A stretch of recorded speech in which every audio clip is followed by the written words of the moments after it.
Tuesday morning to you. This is Pastor Mark of Church Requel, and it's just great to have you here with me today.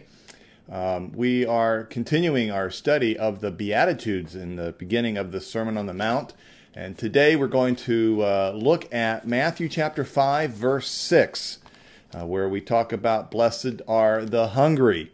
So if you have your Bible, let's just start there.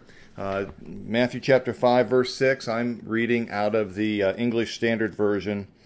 Blessed are those who hunger and thirst for righteousness, for they shall be satisfied. Blessed are those who hunger and thirst for righteousness, for they shall be satisfied. This is an incredible verse. I have to tell you, I have spent a lot of time just looking at this verse. I had no idea there was this much here, but you can just see I filled 2 whole pages of notes. I doubt seriously that we get through all of this today, maybe not even tomorrow, but we're going to totally, thoroughly explore this verse as much as I know how to and unpack it.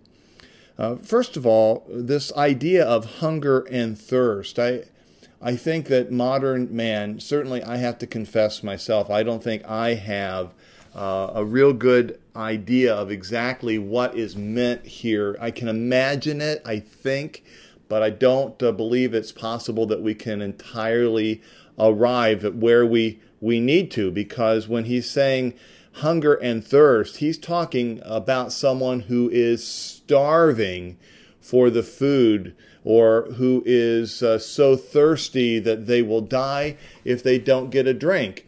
And, you know, we have such an abundance of food and water. I want a sip of coffee, you know, I take a drink. If I get hungry, I might have a mid-morning snack later on this morning. You know what I mean?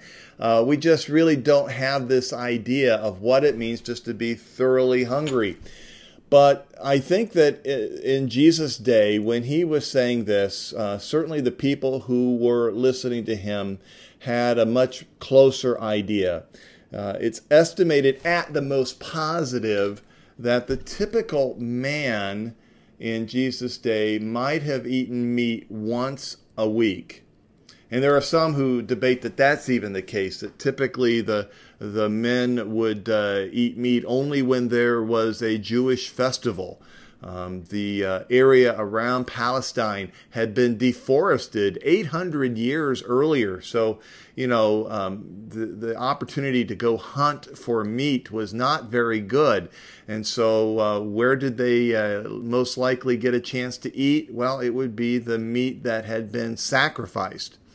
And so it just wasn't something that they were that far away from knowing great hunger. And of course, being so close to the wilderness, being so close to the desert, when a man would be out walking and the storms would really be coming in a hard, horrendous way, the only thing a man could do would be to turn his back to the wind and wrap his headdress around his face, and still he couldn't escape the sand swirling up into his nostrils and down into his throat, so that he was parched for something to drink, that just a little bit of water might meet the need.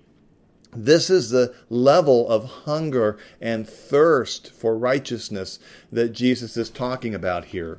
In doing my prep in terms of study, I came across this story out of John MacArthur's commentary, where he's talking about a World War I situation. He says, during the liberation of Palestine in World War I, a combined force of the British, Australian, and New Zealand soldiers were closely pursuing the Turks as they retreated from the desert. As the Allied troops moved northward past Beersheba, they began to outdistance the water-carrying camel train. When the water ran out, their mouths got dry, their head ached, and they became dizzy and faint. Eyes became bloodshot, lips swelled and turned purple, and mirages became common. They knew that if they did not make the wells of Shariah by nightfall, thousands of them would die, as indeed hundreds already had. Literally fighting for their lives, they managed to drive the Turks from Shariah. Now, as water was distributed from these great stone cisterns, the more able-bodied were required to stand at attention. Listen to this. This is incredible. The more able-bodied were required to stand at attention and wait for the wounded and those who would take guard duty to drink first. It was 4 hours before the last man had his drink. And during that time, the men stood no more than 20 feet from thousands of gallons of water to drink, of which had been their consuming passion for many agonizing days. Now, here is the question, or perhaps better stated, the challenge that we face in this beatitude. Blessed, happy are those, joyous are those who thirst for righteousness in such an intense way that it would be like this man or these men in this army who are literally feet away from the satisfaction of the water that they are passionately desiring, longing for, just in order to survive. Can you imagine just standing there and watching others getting their thirst sated and yet not being able to participate? There would be only one thing on your mind. It would be your driving, consuming passion to be able to drink water. Or if you're starving, to be able to satisfy your hunger.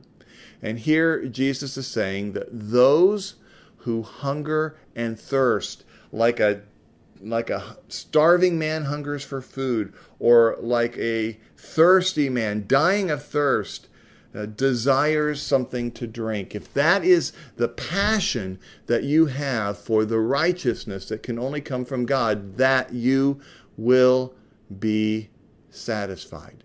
And because of that satisfaction, you are blessed.